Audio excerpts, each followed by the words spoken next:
أحييكم أحييكم وبالأشواق ناتيكم، فأغلى وردنا أنتم وكل الورد نهديكم.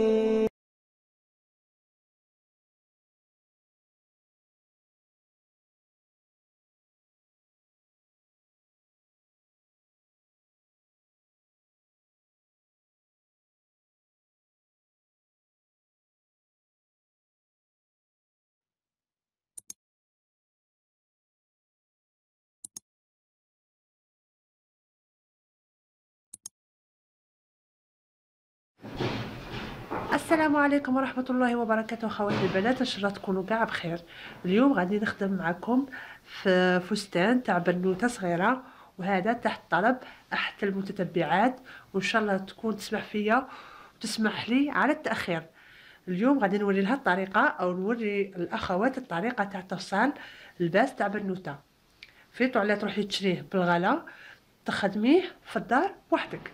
نبداو على بركه الله. انا غادي نخرج الباترون على ورق. ما توفرتليش الورق تاع الرسم، معذره اخواتي المشاهدات. غادي نطبق او غادي نخرج الباترون في ورق الزبده هذا تاع الطهي. اول شيء ندو القياسات اللي هي 40 سنتيم. ندو قياس 40 سنتيم. القطعه تاعنا العرض تاعها 40 سنتيم. هذا هو العرض تاع القطعه تاعنا. زيد فيه 40 سنتيم. 40 سنتيم.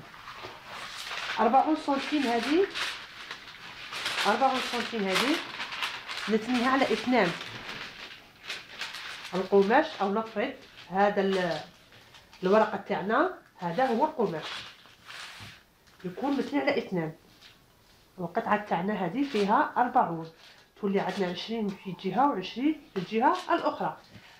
الارتفاع تاعها عندنا 31 سنتيم. بالنسبه للارتفاع تاعها اختي المشاهده عندنا 31 سنتيم. ندو 31 فيها 31 تقريبا. اش غادي نديرو دروك؟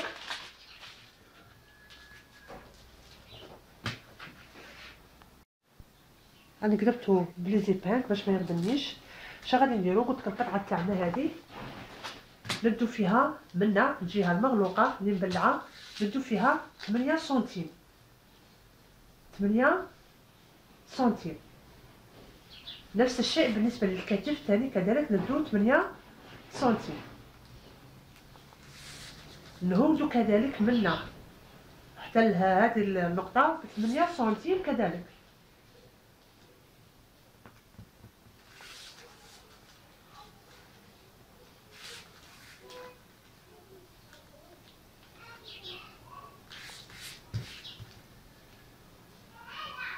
كما راك تشوفي هذه هي الجهه تاع اللي غادي نفصلوا عليها الرقبه او العنق تاع الفستان تاعنا. بالنسبه للكتف غادي نهودو ب2 سنتيم. نهودو ب2 سنتيم.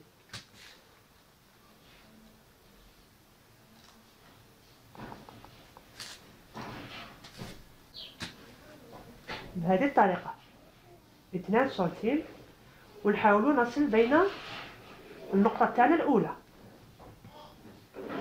بهذه الطريقه. من هذه النقطه باش نعينوا التحريفه تاع الابط تاعنا، من هذه النقطه غادي ندو 13 سنتيم. 13 سنتيم.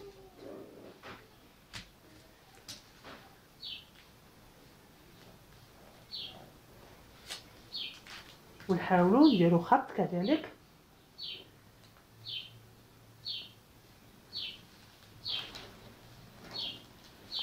بهذه الطريقه.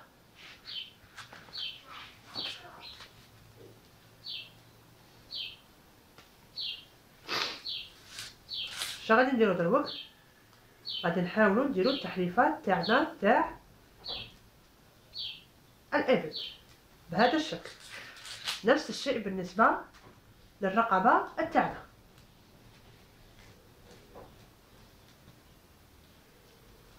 بهذه الطريقة. دروك شنو غادي نديرو؟ لهنايا قلت لك عندنا 20 سنتيم، نهودو كذلك او ندو القطعه تاعنا هذه راهي فيها 31 سنتيم، ندوها كامله ونجو لهنايا كذلك نعينوا النقطه تاعنا تاع 20 سنتيم كما راك تشوفي، ونديرو هذا الخط المنحني بهذا الطريقه.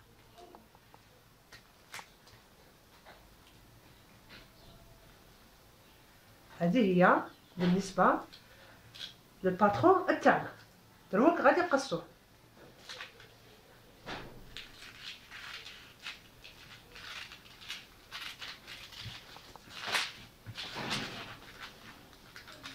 هذا الباترون تنجمي تستحفظي عليه وتخدمي به مره اخرى.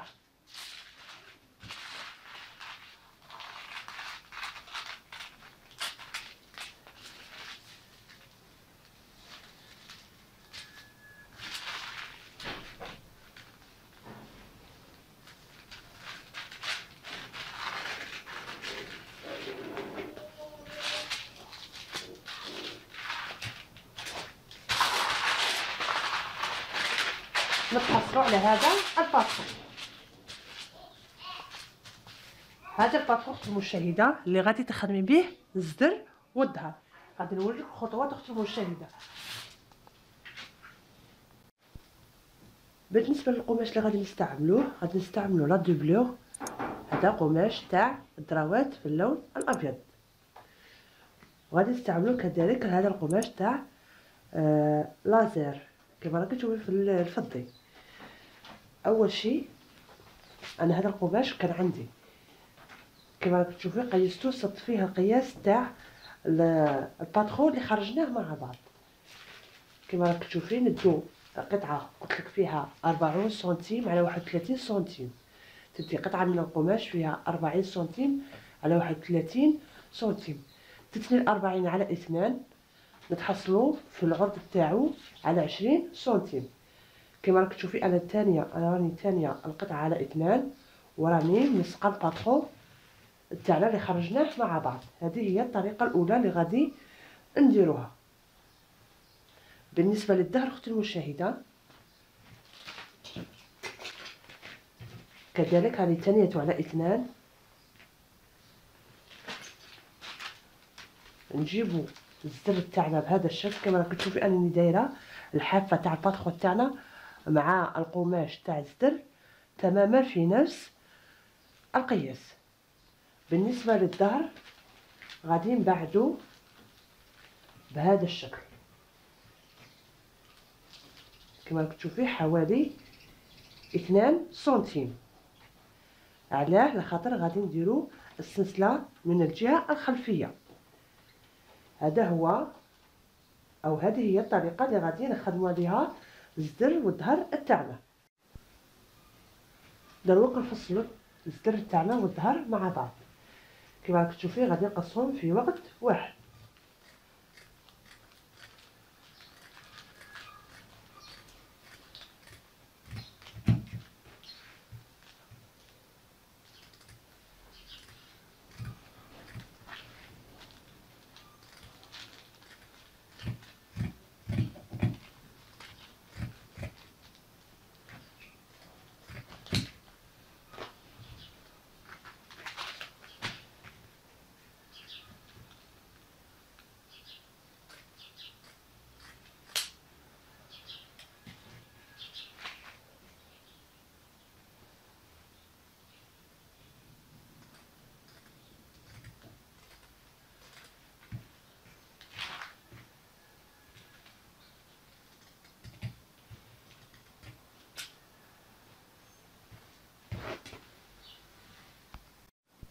دروك غادي نحاولوا نفصلوا القطعه تاعنا تاع الظهر على 2. الظهر نحلوه على 2 بهذه الطريقه. ونتحصلوا على الزر والظهر تاعنا. هذا هو الزر تاعنا. بالنسبه للظهر هذا هو قطعتين تاع الظهر تاعنا. اش غادي نديرو دروك؟ نجيبو لا دوبلوغ تاعنا اللي قلنا عليها. انا من مقيسه لا دوبلوغ تاعنا درت قطعتين، في كل قطعه 40 سنتيم على 31 سنتيم. نحطو الزر تاعنا، الوجه تاع القماش تاعنا نديروه من الداخل بهذه الطريقه، ونحاولوا نثبتوه كاع لي زيبانك. نفس الشيء بالنسبه للظهر تاعنا. نجيبو القماش تاعنا، نجيبو الظهر تاعنا، وكذلك الوجه تاع القماش نديروه من الجهه السفليه بهذه الطريقه. رانا فصلنا الزر والظهر تاعنا. دروك الظهر تاعنا غادي نديرو له سلسله من الخلف، والزر تاعنا غادي نخيطوه من الجهه تاع الرقبه. نبداو بالظهر.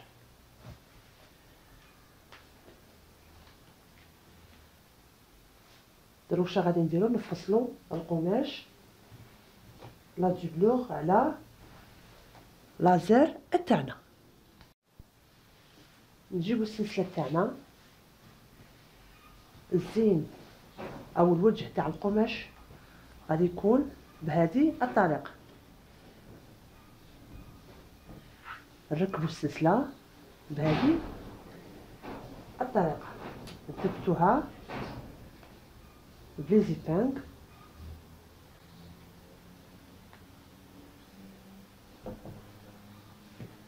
كما راكي تشوفي.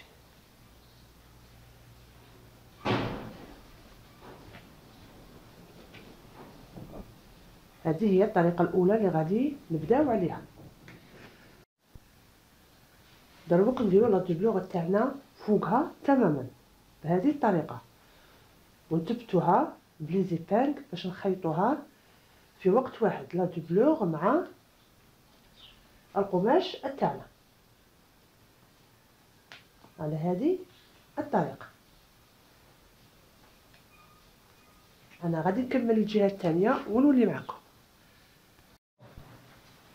غادي ركبت الجهه الاولى اختي المشاهده، بغيت نوري لك الطريقه الثانيه او الجهه الثانيه كنركبوها. الاولى صاي ركبناها، باقي لنا الزوجه. بنفس الخطوات نجيبوا القطعه تاعنا الفوقانيه تاع القماش، نحاولوا نديروها بهذه الطريقه، نثبتوها كذلك في نفس الجهه تاع القطعه الاولى، نثبتوها كذلك راني ركبت السلسله كما راك تشوفي.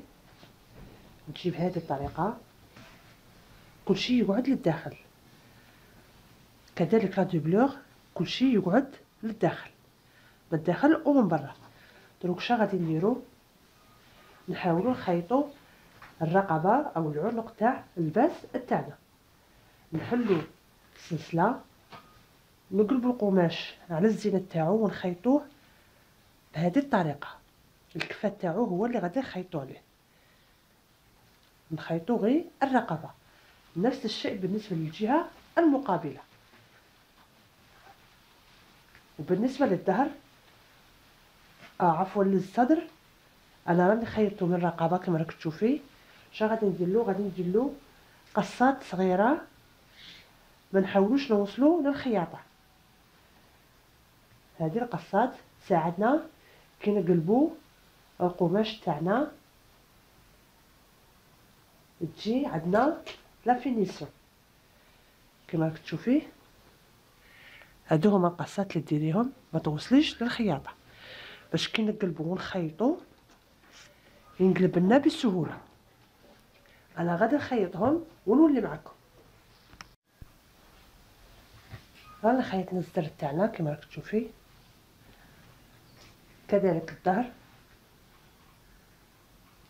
دروك شنو غادي نديرو، نجيبو الزر تاعنا،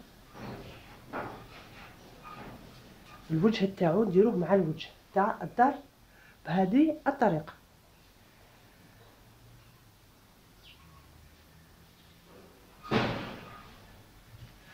نخيطو هذه الجهه كما راك تشوفي، نلصقو الوجه تاع القماش تاعنا الظهر مع الصدر، نخيطوها منا حتى لهنا. نفس الشيء بالنسبه للجهه الثانيه، كذلك لا دوبلور مع لا دوبلور نخيطوه كذلك بنفس الطريقه. انا غادي نخيطهم ونولي معكم. خيطت انا لا دوبلور تاعي كما راك تشوفي، هذه الجهه الداخلانيه تجيب هذه الطريقه، كلشي يقعد للداخل. هذه قلت لك الجهه الداخلانيه، والجهه البرانيه طبعا تجي بنفس الطريقه، كلشي للداخل. يبقى لنا دروك الابط تاعنا. في الابط تاعنا اش غادي نديرو، غادي نلاقو الجزء تاعنا تاع لا دوبلور مع القماش تاعنا في نفس الخياطه، ونديرو كفه عاديه بهذه الطريقه. نعاود اختي المشاهده كما راك تشوفي، دروك هذه خليناها مفتوحه. هذه اش غادي نديرو لها، قلت لك نلقوا الخياطه مع الخياطه ونديروا لها كفه صغيره تجي بهذه الطريقه. انا غادي نخيطها ونولي معكم.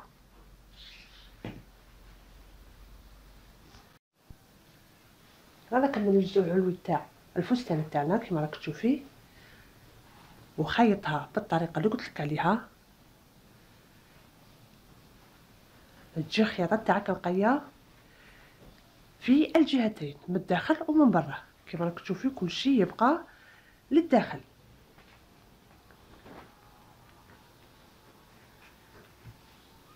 تجي الخدمه تاعك نظيفه. هذا بالنسبه للجزء العلوي تاع الفستان تاعنا. بالنسبه للجلال انا غادي نستعمل هذا القماش كما تشوفي فينا وفيه عتبه من الاسفل.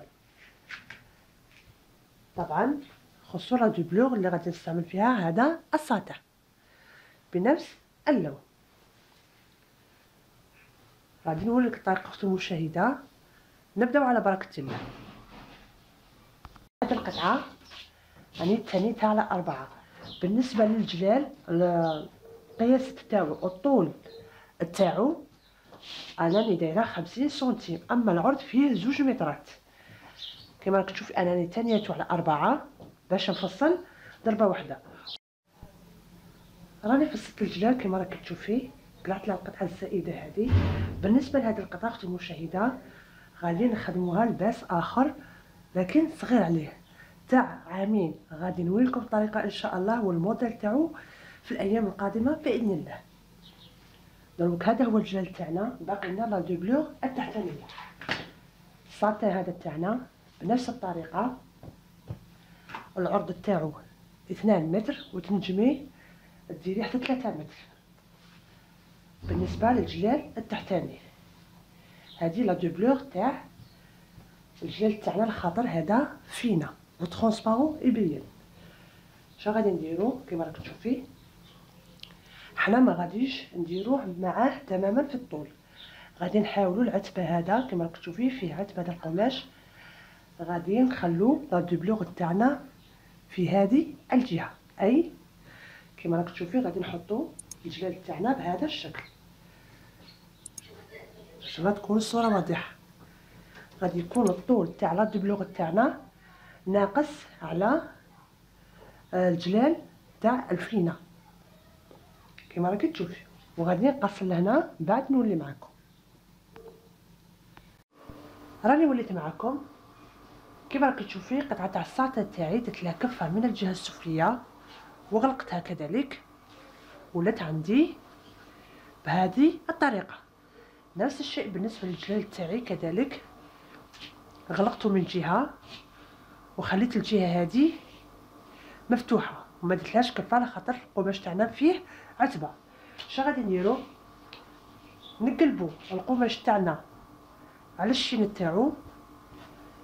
انني قلباتو الزين تاعو راه من الداخل. نفس الشيء بالنسبه للجلال تاعنا تاع الساتان، نقلبوه للداخل كما راك تشوفي، اي القطعتين راهم على الشين. اش غادي نديرو؟ غادي ندخل الساطه تاعي في وسط الجلال تاع الفينه. غادي نلقوا الخياطه مع الخياطه بهذه الطريقه.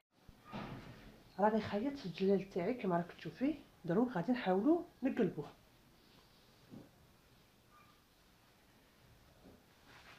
بهذا الشكل.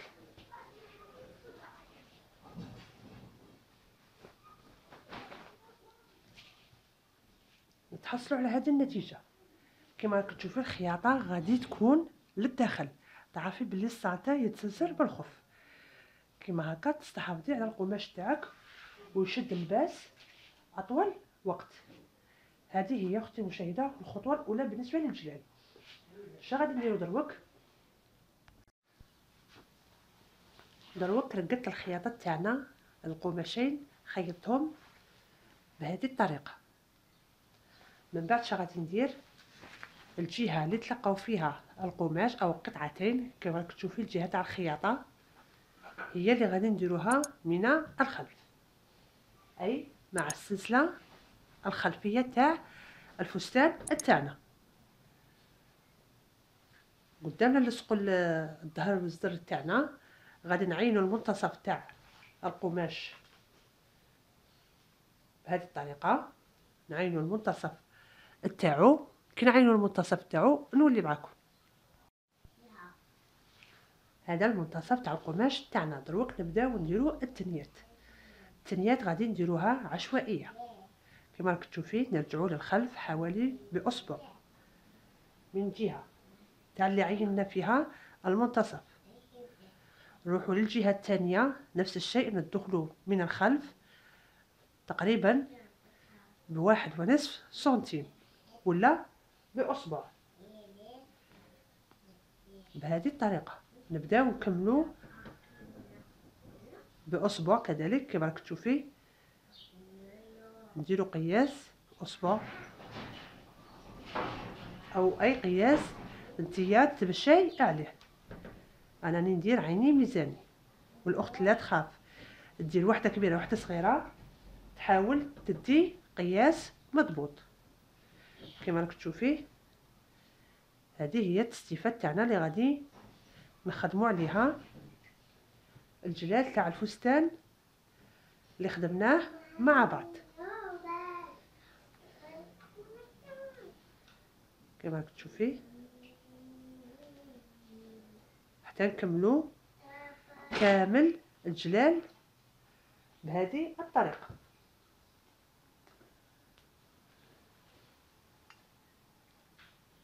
انا غادي نكمل الجلال بهذه الطريقه ونولي معكم. كما راك تشوفي غادي نكمل التستيفات تاعي كما راك تشوفي. لصقت على البيزيبانك تجي بهذه الطريقه. انا مرور ما قدتنيش او كي قيست الزر تاعنا والظهر جاتني غير من القدام التستيفه. نتيا ماذا بيك ديري 3 مترات من القماش باش تجيك شابه. انا قلت لك استفتها غير من الامام ومن الخلف خليتها كما راهي. اش نديرو دروك؟ نخيطوها ونقلعوا لي زيبان. كي نقلعوا لي زيبان ونخيطوها اش غادي نديرو؟ غادي نركبوا الزر تاعنا. راني خيطتها كما راك تشوفي. الجلال تجيب هذا الشكل. غادي نجيبو دروك الزدر تاعنا نقلبوه على الشين تاعو كما كتشوفي. الجهه العريضه اللي تجي من تحت غادي ندخلوا فيها الجلال تاعنا كما راك تشوفي. الجلال تاعنا ندخلوه بهذه الطريقه. الجهه الخلفيه تاع الجلال تاعنا اللي غادي نديروها مع السلسله غادي نديروهم مع بعض بهذه الطريقه كما كتشوفي، ونخيطوا كاع نلصقوا الجلال بالزدر. انا غادي نلصقها ونولي معكم. راني كملت الفستان تاعنا كما راك تشوفي، لصقت له الجلال يجي بهذه الطريقه. من بعد غادي نديرو هنا، غادي نديرو هذه الحاشيه اللي تكون زينه وفي نفس الوقت الا جا البنت اللي تلبسو كبير تنجم تزيره بالحزام من الوراء. منها الديكور ومنها الاستفاده منه. انا غادي نحاول نلصق الحاشيه عند هذه الخياطه في كلتا الطرفين. انا غادي نخيطها ونولي معكم. راني لصقت الحاشيه كما راك تشوفي من الجانبين كما قلت لك عند الخياطه، وزينتها كذلك بهذه الرشمه او هذا الكالون اللي يباع كذلك في الاسواق، ودرت لها لي زيستراس في العنق. هذه هي النتيجه النهائيه اللي نتحصلوا عليها. ان شاء الله يعجبكم الفيديو، والاخت اللي طلبتني هذا الموديل ان شاء الله تكون متتبعه وتطبقه باذن الله، وبالتوفيق للجميع. والسلام عليكم ورحمه الله وبركاته.